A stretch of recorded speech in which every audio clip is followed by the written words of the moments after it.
नमस्ते मित्रों, सभी को जय श्री राम। आज हम जानेंगे आज सर्वपितृ अमावस्या है 14 अक्टूबर, जो कि सर्वपितृ अमावस्या में क्या करना चाहिए ये हम समझेंगे।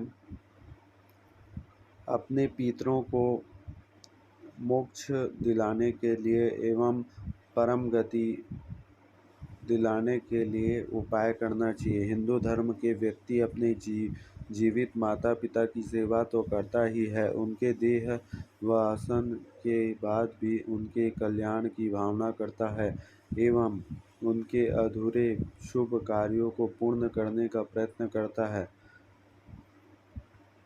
श्राद्ध विधि इसी भावना पर आधारित है। इस साल सर्वपितृ अमावस्या 14 अक्टूबर को है। पुराणों में आता है कि अश्विनी गुजरात महाराष्ट्र के मुताबिक भाद्र कृष्ण पक्ष की अमावस्या के दिन सूर्य एवं चंद्र की युति होती है।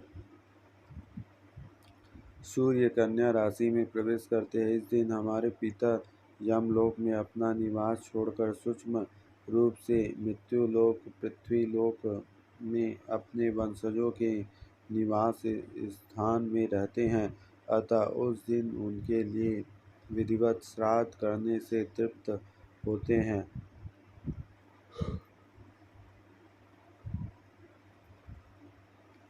गरुड़ पुराण में लिखा है, अमावस्या के दिन पितृगण वायु रूप में घर के दरवाजे पर उपस्थित रहते हैं और अपने स्वजनों से श्राद्ध की अभिलाषा करते हैं।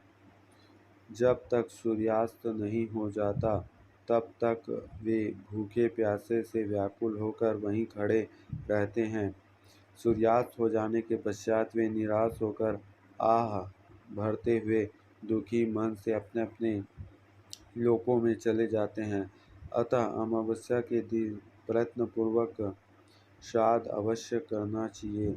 यदि पितृजनों के पुत्र तथा बंधु बांधव उनका श्राद्ध करते हैं और गया तीर्थ में जाकर इस कार्य में प्रवृत्त होते हैं तो उन्हीं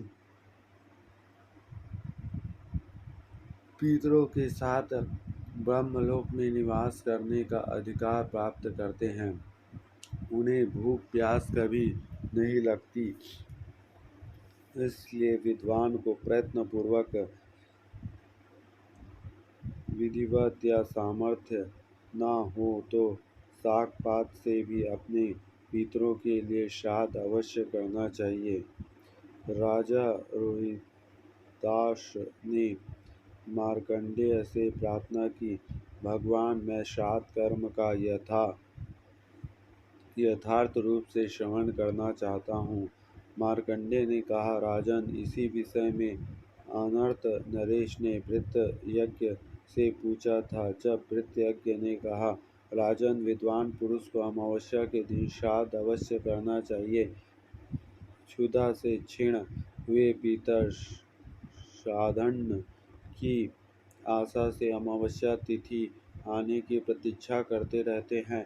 जो सामर्थ्य न होने पर अमावस्या को जल या शाक से भी श्राद्ध पूर्वक श्राद्ध करता है, उसके भी पितर तृप्त होते हैं और उनके समस्त पातकों का नाश हो जाता है। अनार्थ नरेश बोले, ब्राह्मण, मरे हुए जीव तो अपने कर्मानुसार शुभाशुभ गति को प्राप्त होते हैं, फिर श्राद्ध काल में वे अपने पुत्र के घर कैसे पहुँच पाते हैं। भृत्य राजन, जो लोग यहाँ मरते हैं उसमें से कितने ही इस लोक में जन्म लेते हैं, कितने ही पुण्यात्मा स्वर्गलोक में स्थित होते हैं और कितने ही पापात्मा जीव यमलोक में निवास हो जाते हैं। कुछ जीव भोगानुकूल शरीर धारण करके अपने किए हुए शुभ या अशुभ कर्म का उपभोग करते हैं। राजन, यमलोक या स्वर्गलोक में रहने पितरों को भी तक भूख प्यास अधिक होती है।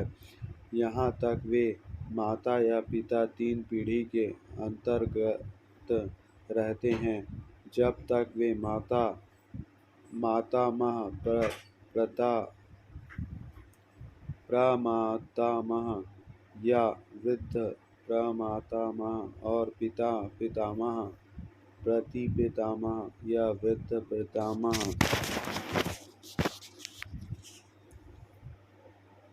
पद पर रहते हैं, तब तक श्राद्ध भाग लेने के लिए अपने भूख प्यास की अधिकता होती है।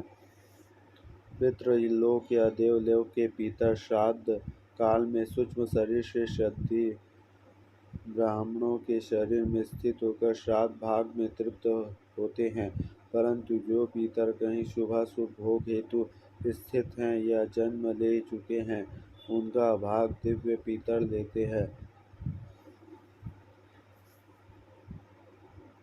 और जीव जहाँ जिस शरीर में होते हैं, वहाँ तदनुकूल भोगों की प्राप्ति कराकर उसे तृप्त पहुँचाते हैं। जय श्री राम।